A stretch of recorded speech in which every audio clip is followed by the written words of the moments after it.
Yeah, it Technology is depends an on the enabler. Mhm. Technology is an enabler to accomplish your business objectives.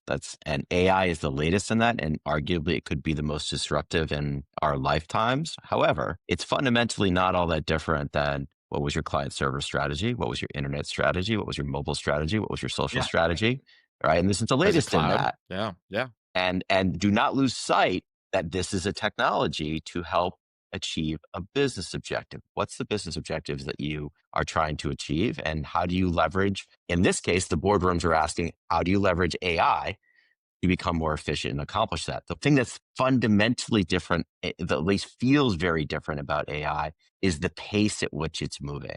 Like Mm, each of these different technologies that I mentioned feel like they've been moving a little bit faster than the previous one. And AI in particular seems to be moving very quickly and it is going to create that, I think, fear of missing out Shane, I'm mindset. I'm curious. John touched on it, but what are you guys doing in your organization to upskill people? Because again, we've talked about like the yeah. role of the CSM is changing very, very rapidly.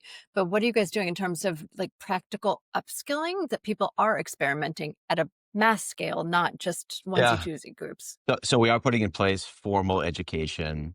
Here's what you should go do and understand. We've created AI councils to encourage innovation internally. But what we haven't done, and this is intentional, like what I haven't done yet is been really clear around this is exactly what we're going to do with AI to improve our workflows. Because I feel like we are still in a you need to get educated, you need to get comfortable, you need to experiment. And so, like, the Right. idea of even having somebody in charge, I think that can help you move forward once you have allowed for some time for the teams to innovate, experiment, and understand what is going to work for them.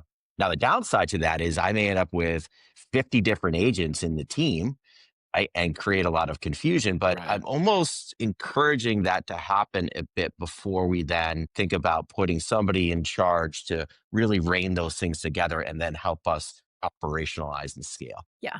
And I think that quickness is the part that is most Right. astounding to me. I think, Rich, you were working on a client and like 6 months later, everything was completely obsolete. And that's just Right. shocking.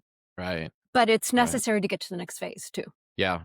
We touched upon this earlier and kind of in this vein of training and people experimenting and this whole idea of human in the loop, human out of the loop, right? So where do you guys kind of stand on AI taking every job and replacing it? And what are the kind of non-negotiables? What do you think the things are that humans will always need to do within, customer success? What are the things that you guys are saying? It doesn't matter how advanced technology gets, like humans can't be replaced in this point, in this world of this phase or whatever. What do you guys think? Or you guys The just think last humans can be replaced and the robots are coming and we just should get And the we're all going to nice. go to a 3-day work week. It's perfect.